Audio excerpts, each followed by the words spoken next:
देखिए, प्रधानमंत्री जी ये कोरोना से जो संघर्ष है, इस संघर्ष में बुरी तरह एक्सपोज हुए। पूरे दुनिया में छीछा लेदर हो गई। अब भला बताइए, जो वैक्सीन के लिए इन्होंने नियम बनाया कि 45 से ऊपर और 18 से 45 के बीच में एक हम खरीदेंगे 150 में, तो फलाना खरीदेंगे 400 में, तो फलाना खरीदेंगे 800 में, ये कहीं दुनिया में हुआ ही नहीं था। सुप्रीम कोर्ट ने लताड़ लगाया।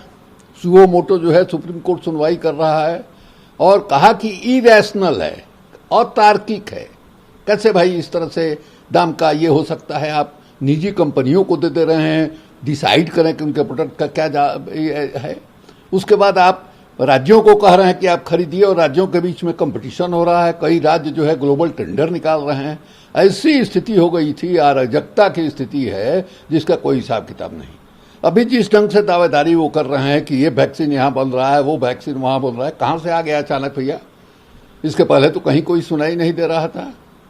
ये आपका सीरम इंस्टीट्यूट और ये भारत बायोटेक, इसी का तो दिखाई दे रहा था।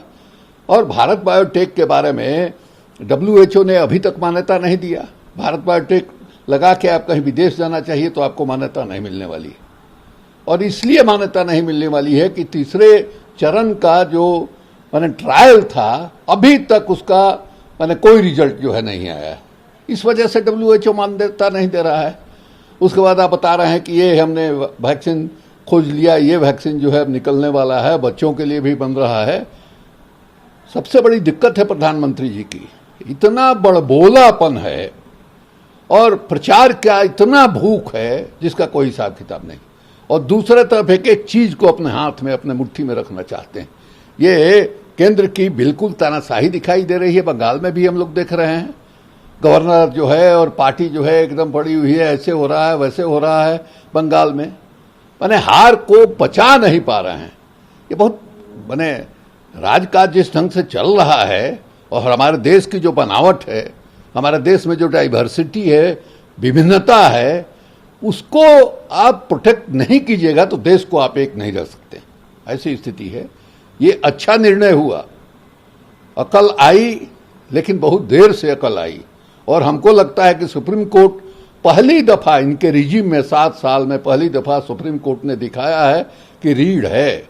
नहीं तो इसके पहले तक जो चीफ जस्टिस हुए, उन लोगों ने जिस ढंग से किया, बल्कि अरुण मिश्रा जिनको मानवाधिकार आयोग का अध्यक्ष बनाया गया, वो तो जिस ढंग से दलाली कर रहे थे सरकार की।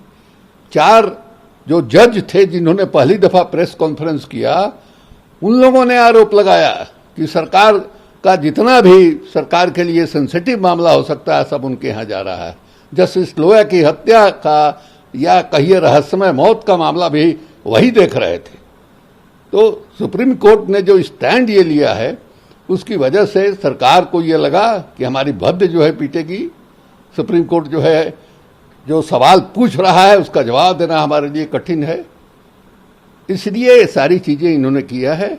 देर आए दुरुस्त आए, सुप्रीम कोर्ट के दबाव में ही आए। अपनी प्रतिष्ठा को बचाने के लिए उत्तर प्रदेश में और बाकी राज्यों में जो चुनाव हो रहा है, उसमें ये जो इन्होंने वैक्सीन के मामले में या कोरोना से लड़ाई के मामले में जो असफलता इनको मिली है, उसका असर उस पर नहीं पड़े, संभालने के लिए सारी कार्रवाई कर रहे हैं। चाहे जिस कारण से भी कार्रवाई हो, इसका हम समर्थन करते हैं। दीपावली तक फ्री अनाज गरीबों के लिए, 80 करोड़ लोगों के लिए। देखिए, देश की क्या स्थिति है वो भी इससे पता चलता है। अगर खैरात नहीं मिले लोगों को तो लोगों का पेट नहीं भरे। ऐसी स्थिति हमारे देश की बनी हुई है। ये बहुत अच्छी स्थिति नहीं है देश की।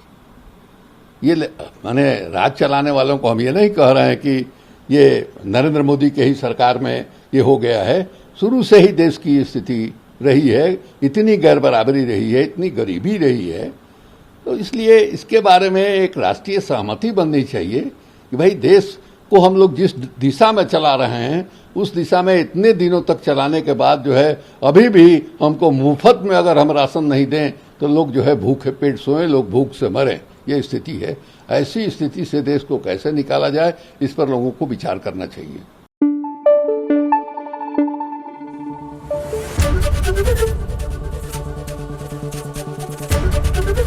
एबीपी न्यूज आपको रखे आगे।